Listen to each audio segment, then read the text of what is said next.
Saudara-saudara, kita buka firman Tuhan di dalam 2 Korintus pasal yang kelima ayat yang ke-17. 2 Korintus pasal 5 ayat 17. Jadi siapa yang ada di dalam Kristus, ia adalah ciptaan baru. Yang lama sudah berlalu, sesungguhnya yang baru sudah datang. Kalau saudara-saudara perhatikan bahwa firman Tuhan ini demikian jelas. Siapa yang di dalam Kristus adalah suatu ciptaan yang baru. Yang lama sudah berlalu dan yang baru sudah tiba. Tetapi kenyataan, saudara, kehidupan kekristenan ini tidak diubah demikian cepat. Artinya demikian terima Yesus, terus dulunya orangnya ini gendut jadi kurus gitu. Tidak ada yang gitu. Yang gendut ya tetap gendut. Lalu ada yang merasa bahwa kalau sudah terima Yesus itu dulunya jahat terus jadi bagus satu saat itu juga. Tidak. Saudara perhatikan kesaksian daripada saudara Bambang tadi, bahwa kehidupan kekristenan itu perlu apa? Pemrosesan. Ini loh saudara, perlu dikikis, perlu dilatih, perlu diadakan perombakan. Karena apa? Karena kita itu dari lahir sudah dididik hidup dengan pikiran hidup yang dipentingkan adalah kekayaan, keuangan. Sebab siapa di antara saudara waktu anak-anak itu sekolah lalu dia malas belajar, apa yang selalu saudara katakan Bapak? Belajar yang pinter. Sebab kalau tidak pinter kamu nanti menderita. Pinter jadi orang kaya. Selalu omongan kita orang tua ini menekankan itu enggak? Ayo. Selalu kata-kata kaya ini enggak pernah ketinggalan. Betul enggak? Sehingga anak ini selalu ditekan dari kecil, mesti belajar, mesti kerja keras supaya kaya. Lah, pikirannya anak ini itu selalu apa? Kalau sudah kaya itu apa? Uang terus. Betul enggak? Kita secara tidak sadar kerap kali menanam racun kepada anak-anak. Kenapa? Karena kita tidak sadar. Kenapa saya katakan racun? Karena pada waktu saya di Jepara, ada seorang anak, ini keponakan saya sendiri. Dia ini selalu dari kecil juara terus. Tidak juara. Sampai masuk fakultas di kedokteran juga tidak usah bayar. Lalu ini sudah tingkat 4 mau naik ke tingkat 5. Kenyata apa? Kalau lihat buku kepalanya jadi muter. Angsal lihat bukunya muter. Sekarang sama dokter nggak boleh sekolah. Padahal sudah naik ke tingkat 5. Nggak boleh sekolah. Ya dokter berkatakan, wah anumu cara berpikirmu ini apa itu salah ini. Lalu pada waktu itu sudah dikasih dokter, enggak apa-apa, orangnya gemuk. Kalau setir mobil ya enggak apa-apa, segala enggak apa-apa, normal sama sekali. Tapi demikian maunya megang buku kedokterannya, mau belajar, set, muter.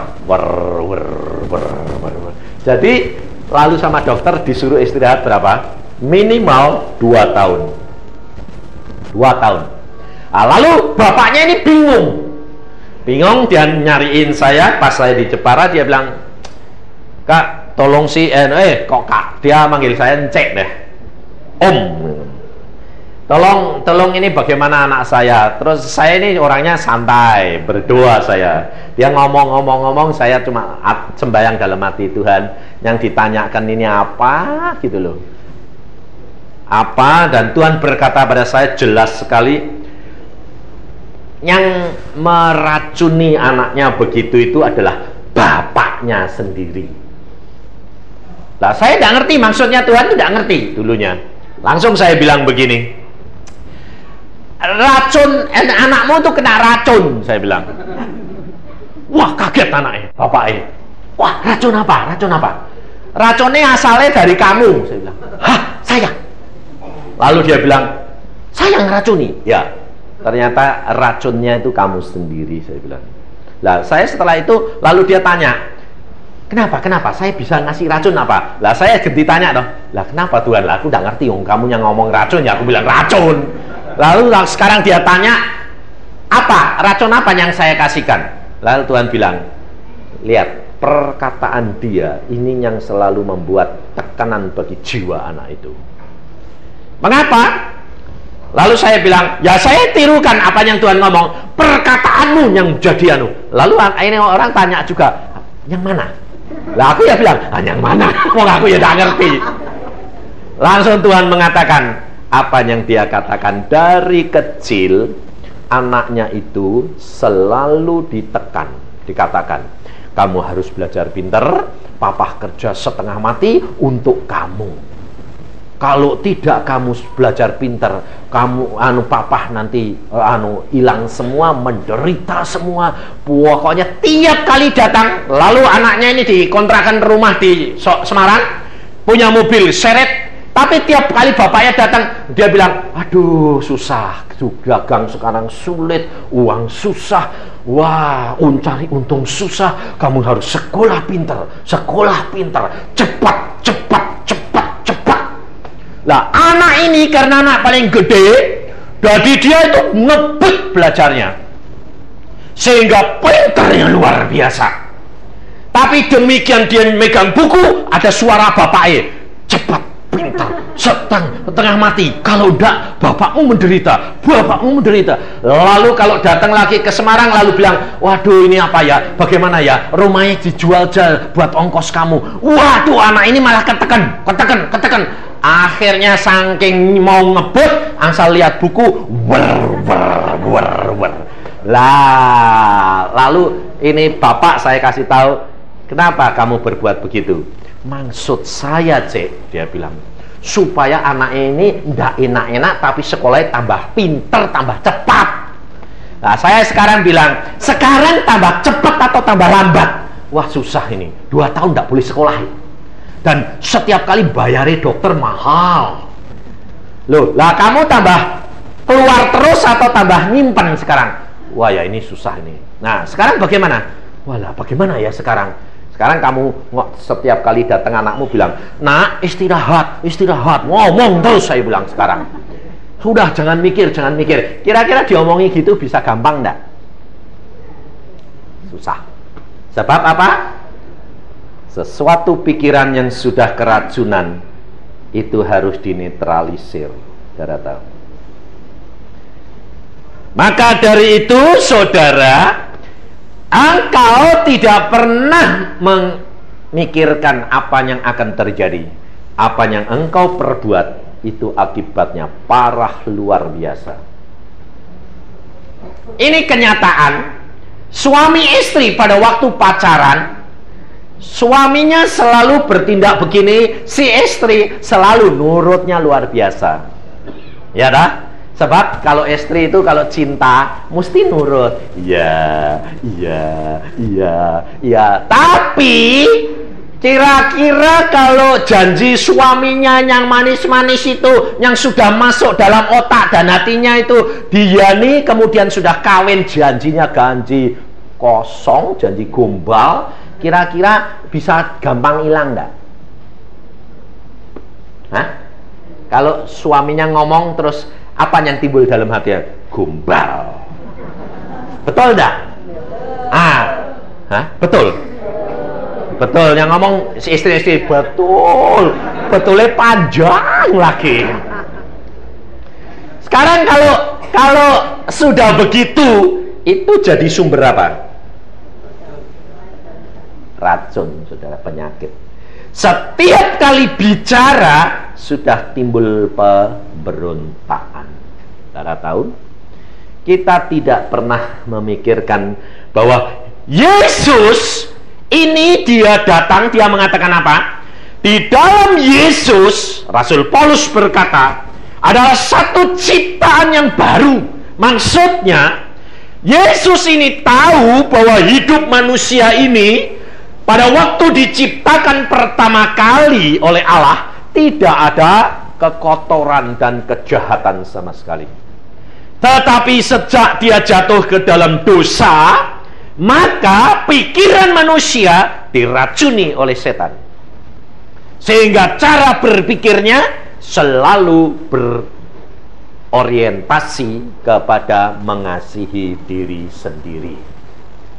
Ini loh saudara, orientasinya hanya selalu mengasihi diri sendiri. Orientasinya sendiri. Nah, sehingga kenyataan apa? Kenyataannya itu menyebabkan pertengkaran terus-menerus. Tidak ada damai sejahtera. Kita selalu mempunyai pikiran yang baik untuk cucu kita, untuk suami, untuk anak yang baik, tetapi kenyataannya diterimanya dan akibatnya juga parah. Seorang ayah ini mempunyai rencana anaknya supaya cepat jadi dokter, supaya cepat menolong. Ternyata akibatnya parah, malah mau sinting. Saudara tahu? Maka dari itu kita harus belajar, saudara. Kita harus rubah.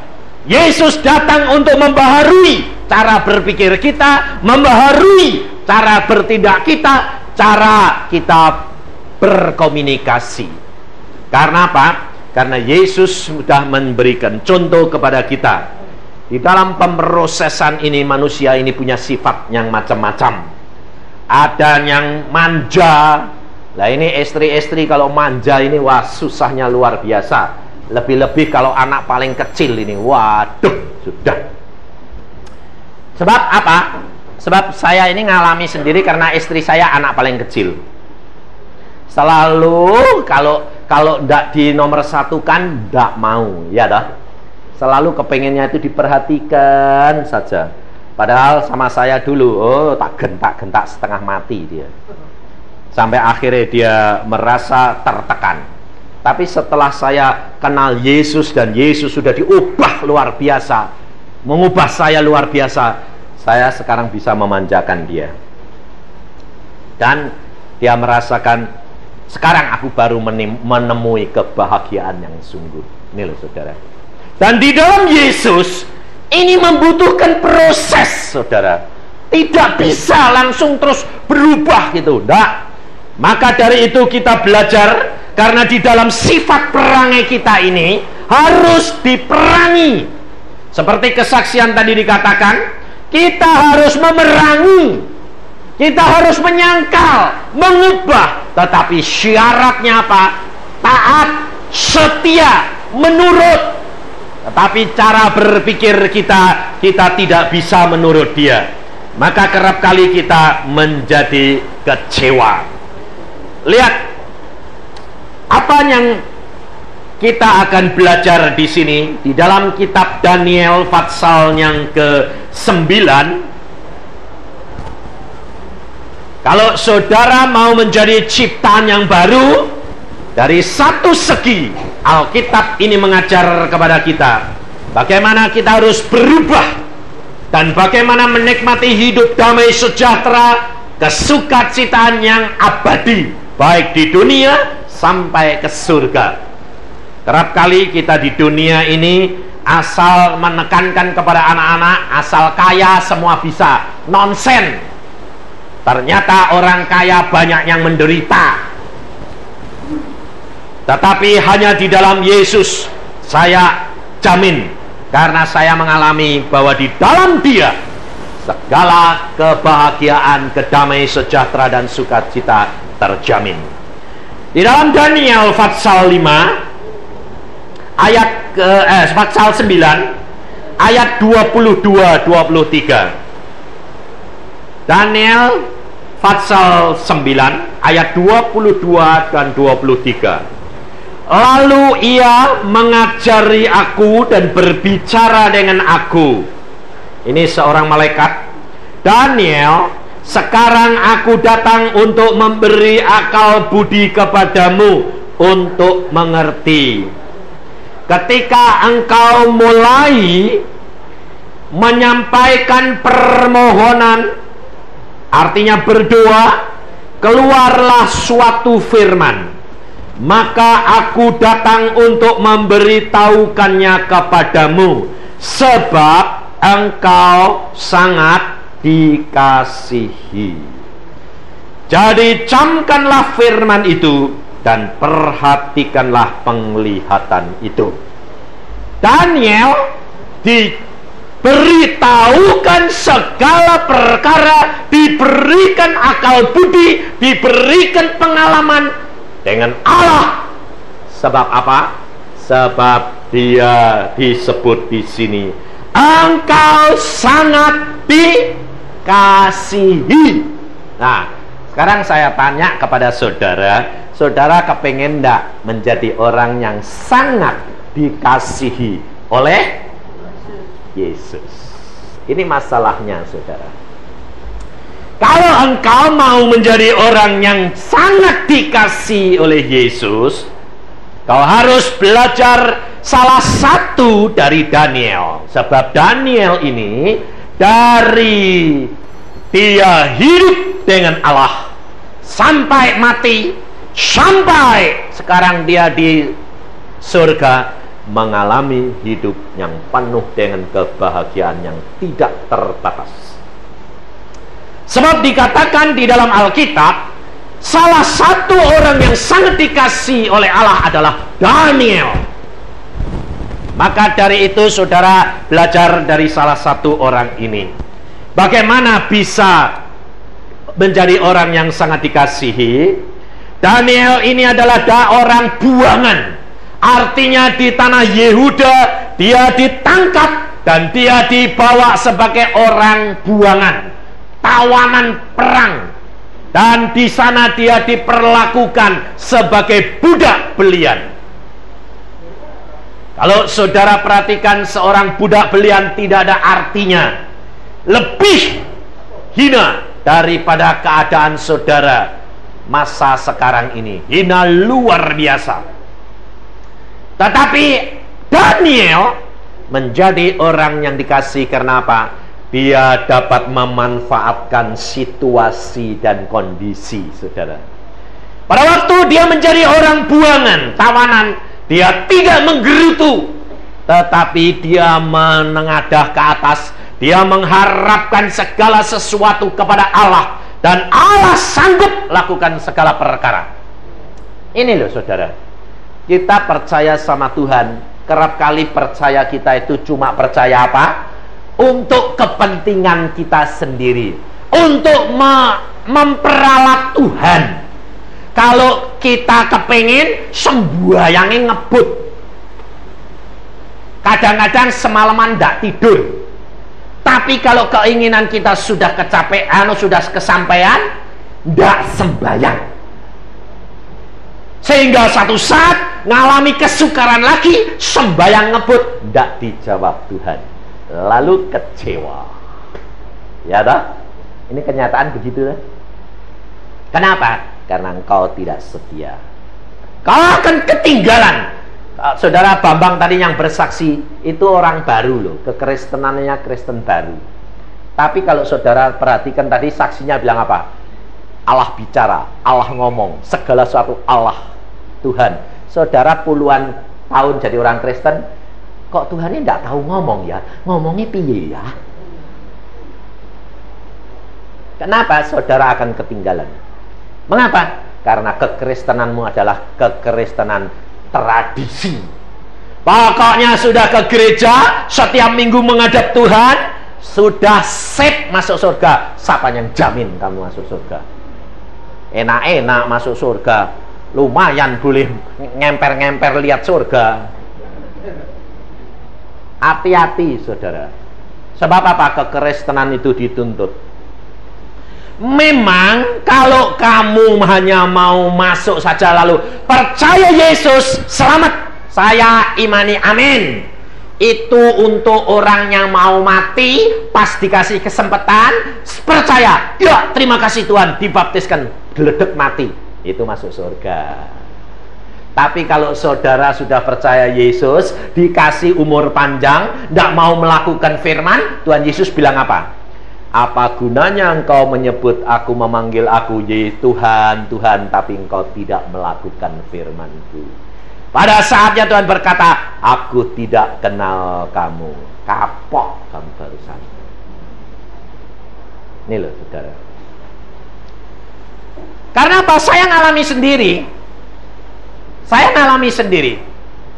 Pada waktu saya diundang pergi ke rumah sakit, ada seorang yang jahatnya luar biasa jahatnya. Segala wis nyakiti hati istrinya, anak-anaknya, semua disakiti hati. Karena tukang judi, tukang perempuan, tukang adu jago, tukang segala dan semua sakit hati. Akhirnya sakit di rumah sakit, diinjilin sama menantunya, bertobat. Dia bilang, ya saya mau bertobat. Ya aku memang salah luar biasa, dosaku sudah segunung, tapi apakah aku bisa diampuni? Menantunya bilang, bisa Pak, asal kamu mau bertobat. Ya aku mau. Terus kemudian saya dipanggil, maksud saya suruh nginjili. Saya injilin sebentar, lalu saya bilang, percaya Yesus tidak kamu? Percaya. Mau benar? Benar. Mau dibaptiskan? Mau. Ya, saya bilang sama menantunya, panggil pendeta, cepat, supaya dibaptiskan. Karena apa? Waktunya cuma singkat. Padahal saya ngobrol sama saya. Masih saya ngajak omong, injilin. Lalu setelah itu saya keluar dari ruangan rumah sakit. Pendetanya sedang jalan dari rumahnya ke rumah sakit. Ditunggu 10 menit, seberapa jam tidak datang-datang. Tuhan ngomong sama saya, Yusa, kaget saya. Kenapa Tuhan? Ambil air, cepat baptiskan orang itu. Oh, kenapa Tuhan? Kan pendetanya baru jalan. Segera baptiskan, karena segera akan pulang supaya selamat. Lah saya bilang, wah ini bingung nih saya. Lah wong pendeta ini barusan jalan kok suruh baptis. Cepat. Ya sudah, saya masuk. Saya ngambil air, mau tak masuk ke apa coba? Kalau ini orang dimasuk ke bak mana? Ngisi air ndak keburu. Lalu saya ambil apa? Tutup ceret. Ambil tutup ceret, kasih air, saya percikin. Dalam nama Tuhan Yesus. Engkau mau dibaptiskan? Mau. Dalam nama Bapa, Putra, dan Roh Kudus aku baptiskan kamu. Sekarang kau selamat. Amin. Dia bilang amin. Bilang amin, glek, game, mati. Aduh, saya bilang, hah, lu kok mati? Habis bilang amin bener. Jiwanya coplok, amin, baris. Lalu saya keluar, pendetanya datang. Mana Pak yang mau dibaptiskan? Sudah mati. Saya bilang, hah? Waduh, saya telat Pak. Nggak telat. Terpaksa saya wakili. Saya bilang, waduh terima kasih. Coba ndak saya yang salah ya Pak. Ndak salah, Tuhan sudah ngomong sama saya, baptiskan cepat. Sekarang saya tanya, siapa yang berani ngomong kalau baptis percik tidak berlaku? Harus selam,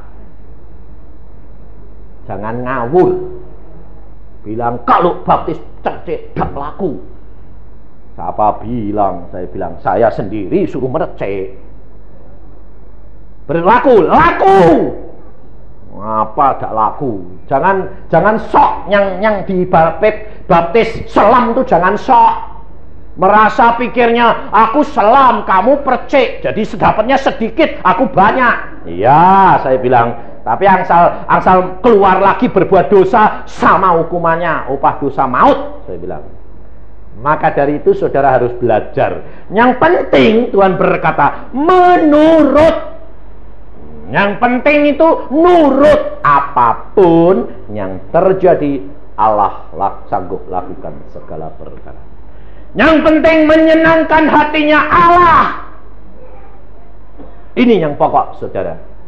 Karena hidup kekristenan kita ini harus benar-benar diuji. Daniel, kalau orang yang menyenangkan hatinya Allah, apakah berarti lalu dia tidak mengalami penderitaan? Apakah berarti dia tidak mengalami pencobaan? Apakah berarti dia tidak mengalami segala perkara yang tidak enak? Ngalami. Kalau tidak ngalami, dia tidak akan dapat menjadi saksi. Daniel, dia apa tindakannya? Perhatikan saudara. Di dalam kitab Daniel ini kita perhatikan. Di dalam pasal yang kedua,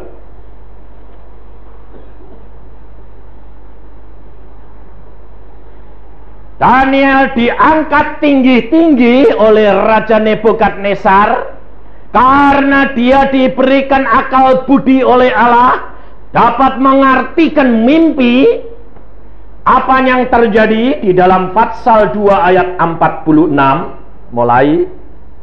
Lalu sujudlah Raja Nebukadnezar serta menyembah Daniel.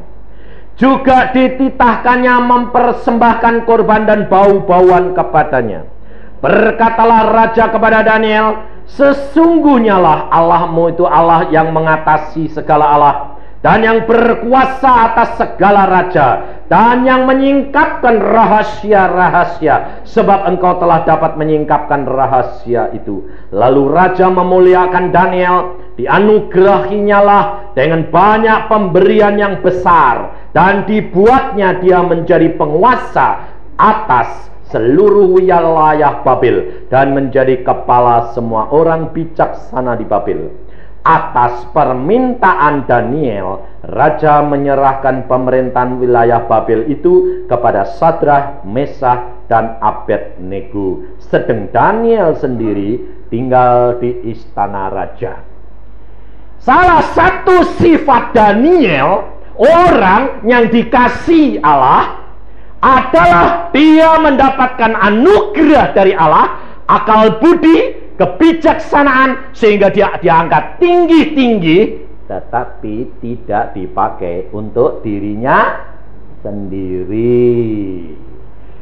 Kedudukan yang tertinggi dibagi 3 teman sependeritaan: Sadrah, Mesah, dan Abednego. Ini sifat yang Allah suka kepada Daniel. Dan kalau saudara dan saya mau menjadi orang yang dikasihi Allah, saudara harus belajar sifat ini. Sifat mau memberikan kemuliaan, kekuasaan kepada yang lain. Contohnya, di dalam kehidupan rumah tangga, suami-suami ini harusnya kan jadi kepala. Kira-kira kalau suaminya kalah sama istrinya, seneng enggak? Hah? Enggak ada toh? Suami-suami yang seneng sama kalah sama istrinya, seneng enggak ada ya? Enggak ada. Kalau ada itu Daniel. Enggak ada. Suaminya enggak mau kalah. Selalu segala sesuatu mesti nomor 1. Mesti, ya dah? Kalau engkau mengasihi istrimu dan rumah tanggamu, engkau harus rela membagi kuasa, membagi kasih, membagi kebijaksanaan. Kita harus rendah hati, menyadari kalau kita memang kalah, ya diakui kalah. Tapi toh kalau istrinya yang menang itu bisa mendatangkan kebahagiaan, kan dinikmati bersama. Kenapa harus selalu menang, tapi menangnya selalu mendatangkan kalah terus, penderitaan? Kita harus sadar saudara, Daniel punya satu sifat yang baik sekali. Rela memberikan kedudukan yang lebih tinggi. Tapi ada tapinya. Sadrah, Mesah, dan Abednego, dia mendapatkan kekuasaan daripada Daniel karena dia yang diberikan, tapi diberikan bertiga. Apakah Sadrah, Mesah, dan Abednego lalu memerintah Daniel? Hah? Tidak.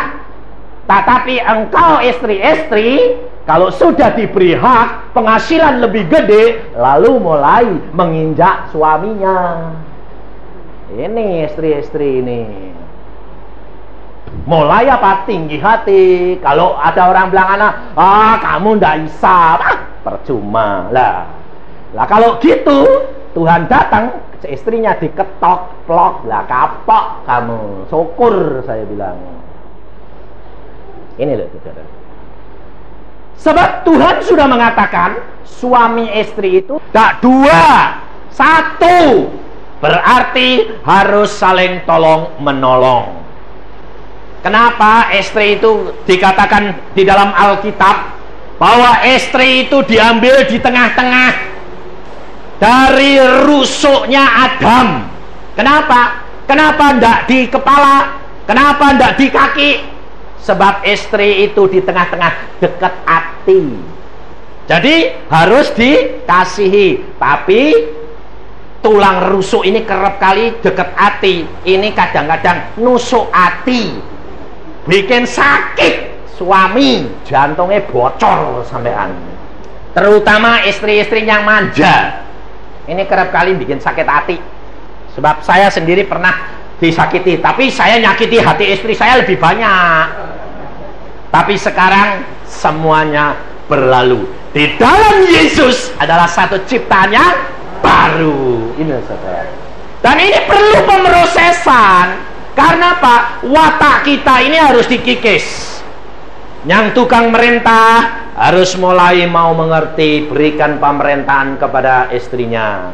Istri yang terlalu manja harus mau mengerti, jangan manja terus. Harus mau mengerti. Dan ini harus saling memberi dan menyerahkan. Kita kerap kali saudara apa? Sumber pertikaian apa? Akar kejahatan itu apa? Uang. Ini angsal perkara uang, mesti suami istri ngomong, mesti ribut dah. Ayo, jujur. Makanya kerap kali istri-istri bilang gini, lah ya, aku kan dari dulu sudah kepengen kerja dewek supaya aku bisa nggunake uang saenakku. Ayo, jujur, semua istri pasti pernah ngomong gitu. Ayo, ya tak? Kepengen. Karena apa? Karena merasa pemakaian uangnya dibatasi. Tapi si suami kadang-kadang bilang apa?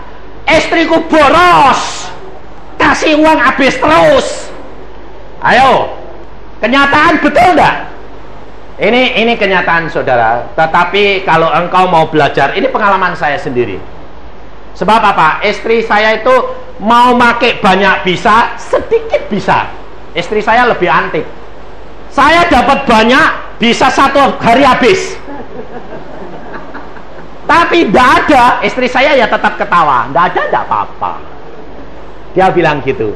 Tapi kalau habis, dia bilang, abang ada ya dinikmati. Selesai. Saya sampai kadang-kadang bingung. Loh, lawangnya mana? Habis. Lalu kalau saya dulu bilang gini, lu kok cepet habis? Lah iya itu loh, aku udah mau gitu ke itu loh, hatiku sakit. Kenapa kok sakit? Lah coba aku cari uang dewek kan, nggak usah mau ngomongin gitu loh. Lo ya tak gitu model, mungkin maksud saya itu, saya cuma tanya habisnya itu kemana? Itu kalau mau pakai ya pakai, kan habis ya sudah, ndak apa-apa. Wong saya cari uang ya buat kamu. Kalau habis ya puasa semua ya kamu turut puasa. Saya bilang, ngapain pusing-pusing, saya bilang.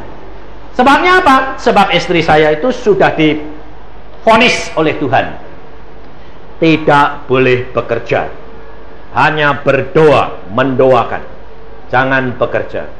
Tapi istri saya bandel. Satu kali kepingin kerja, tangannya lumpuh.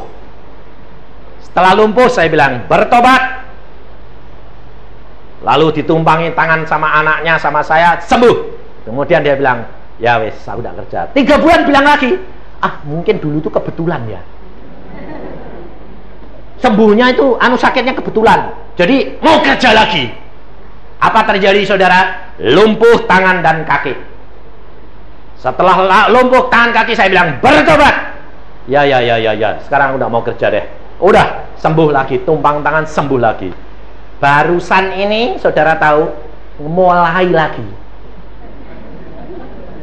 Kenapa? Karena kurang uang sedikit, mulai lagi. Mulai miring-miring lagi. Dia bilang sama anaknya, "Ayah Den ya, dek papa, dek mama kerja, kan bisa bantu papa. Nggak kekurangan." Anak saya bilang, mama, jangan miring-miring, jangan miring-miring. Nggak beres. Langsung saya pulang, Daniel bilang sama saya, Pak, mama tidak beres, perlu ditengking itu. Wah, kenapa? Mulai miring-miring lagi, mulai cari kerjaan.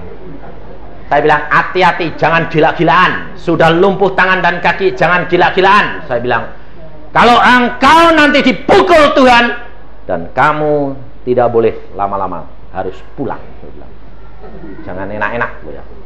Dan apa terjadi? Kena herpes di sini.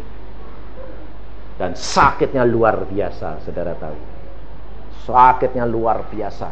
Dan pada waktu itu dia bilang, aduh, tidak kuat aku. Ya, jangan main-main kamu, saya bilang. Jangan mulai miring-miring, saya bilang. Tidak boleh. Kalau sudah Tuhan berkata tidak kerja, jangan kerja. Allah pasti cukupi.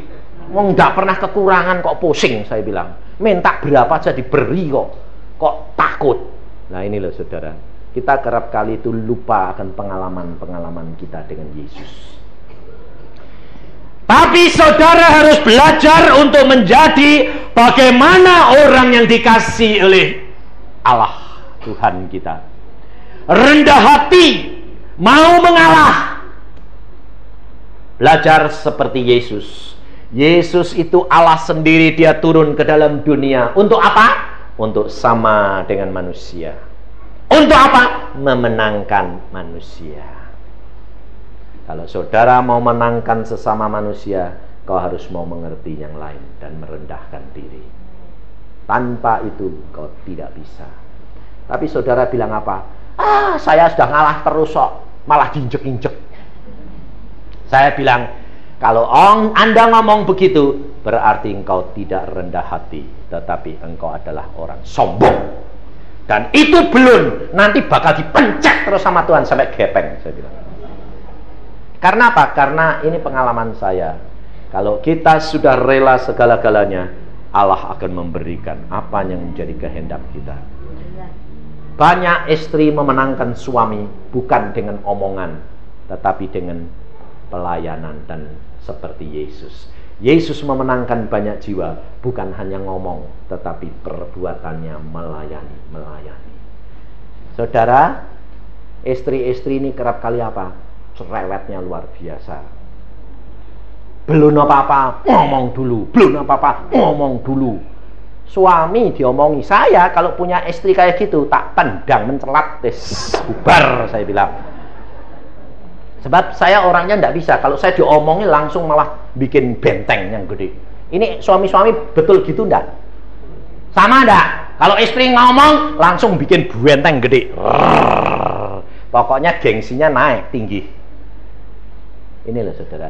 Istri itu harus jangan bodoh, tapi pintar. Wong sudah punya julukan setan bantal.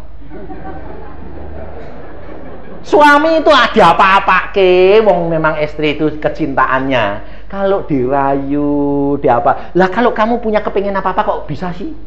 Coba kalau kepengen apa-apa, berani ngomong gini, Pak beliin Pak, enggak toh? Ngomong dulu, Pak, ya. Saya itu kalau istri saya kalau punya kepengen apa, saya sudah tahu. Datang, duduk di sebelah, Papa, aku tadi barusan pergi kemana? Aku bilang itu. Wah, lihat demonstrasi. Gini loh, Pak. Wah, nanti makannya enak. Ngerti aku, tujuannya kemana beli ini aku. Lalu saya sudah tahu. Lalu saya main mata sama anak saya. Anaknya bilang, gini-gini nunjuk-nunjuk mamai. Mesti mau punya kepengin ini. Nah, tahu sudah. Tapi wong ini suami memang sayang ya, saya bilang. Saya sudah ngerti, kowe kepengin toh. Lalu istri saya malah bilang apa? Enggak kok, cuma cerita. Kalau ditanyai malah gitu, kayak pengen beli? Enggak, cuma cerita. Tapi kalau dikasih ya mau. Itu sifat perempuan kan gitu dah. Enggak mau tapi mau. Ini Lah kalau kamu bisa begitu, kenapa kamu tidak mau menyelamatkan jiwa suamimu dengan cara yang begitu?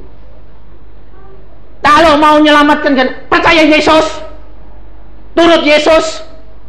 Ngomongnya itu kayak merintah, kacaumu apa? Ini loh saudara, kita kerap kali itu tidak menyadari. Saya dimenangkan oleh istri saya hanya karena lutut. Dia berdoa 13 sampai 15 tahun. Dan akhirnya dia mendapatkan apa yang diharapkan. Dan istri saya berkata, hanya Yesus segala sesuatu bisa mengubahkan menjadi baru. Daniel, dia mempunyai sifat satu, rendah hati. Tetapi yang kedua, sifat Daniel yang kedua, di dalam menghadapi masalah penderitaan, Daniel tidak banyak bicara, tetapi dia mau alami dulu dan membiarkan Allah membela dia. Kalau saudara dan saya mau belajar memenangkan, engkau harus berani masuk dalam penderitaan. Lubang singa, saudara. Daniel ini masuk lubang singa. Lalu kalau masuk lubang singa, vonisnya apa? Mati. Lalu saudara bilang apa? Tuhan, engkau kan kuasa, jangan sampai masuk dong Tuhan. Biasanya mintanya gitu dong. Alkitab berkata, Daniel tidak berbicara apa-apa. Pada waktu dia ditangkap, dimasukkan lubang singa, rajanya sendiri sayang sama Daniel. Tetapi karena peraturannya, Daniel harus masuk. Daniel tidak menjawab. Daniel, dia mengalami masuk dalam lubang singa. Berarti dia sudah rela untuk mati. Rela dicabik-cabik.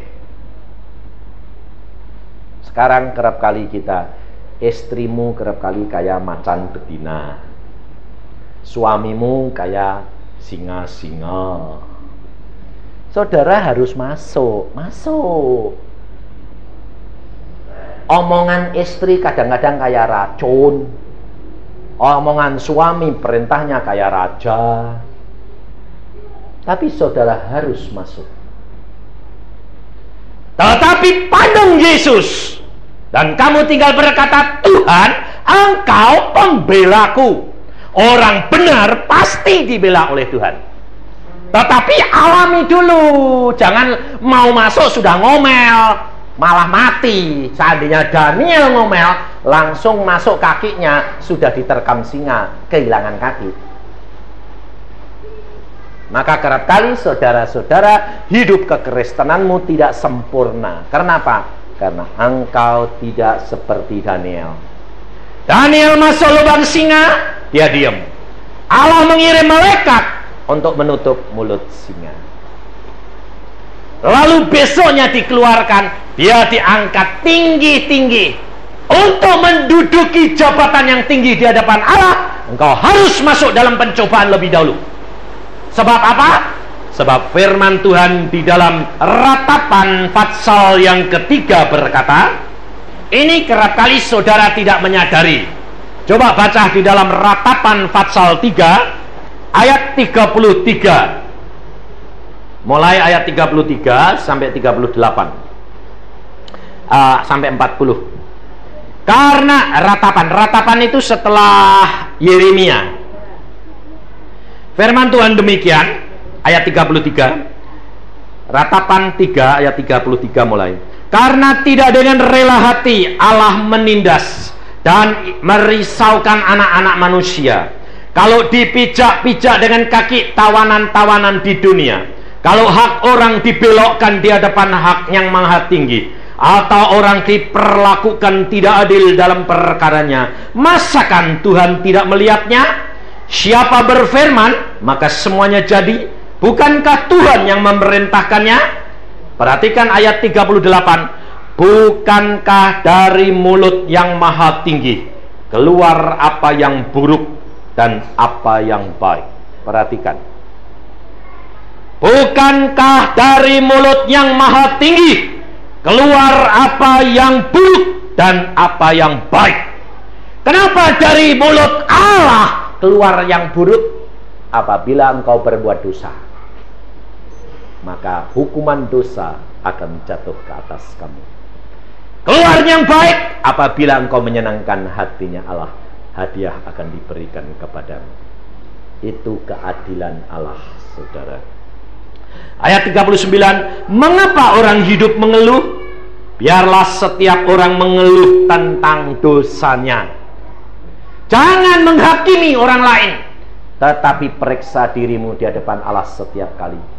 Kalau engkau belum dapat memenangkan apa yang engkau kehendaki, pasti di dalam dirimu ada yang tidak benar. Tapi kalau engkau benar seperti Daniel, masuk dalam lubang singa sekalipun, keluar kemenangan yang kamu raih. Kehidupan kekristenan ada jaminan, saudara. Percaya yang sungguh, menurut, tinggal setia, mesti jadi. Dan ini apa yang saya alami. Saya pokoknya menurut Tuhan, segala sesuatu saya tanyakan kepada Tuhan. Ayat yang ke-40, marilah kita menyelidik dan memeriksa hidup kita dan berpaling kepada Tuhan. Jadi jangan melihat orang lain. Jangan terlalu banyak menyorot suami dan istri, anak-anak. Sorot dirimu sendiri, berpaling kepada Tuhan. Engkau akan melihat kekurangan demi kekuranganmu.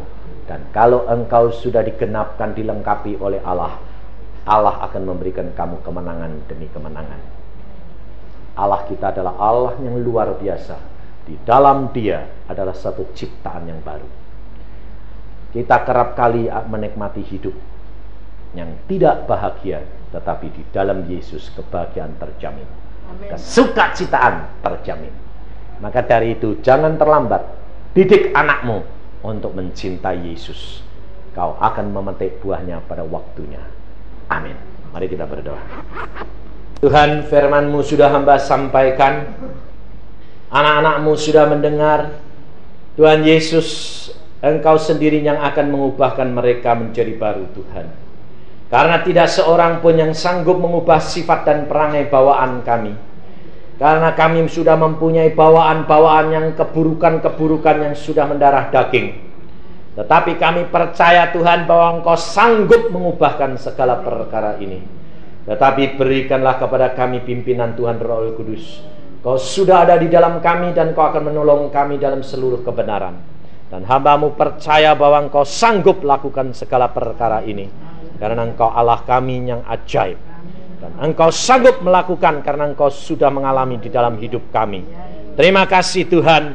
Kami serahkan hidup anak-anak-Mu dalam tangan-Mu. Karena kami tahu Engkau Allah kami yang baik. Dalam nama Tuhan Yesus kami mengucap syukur semua perkara ini. Amin.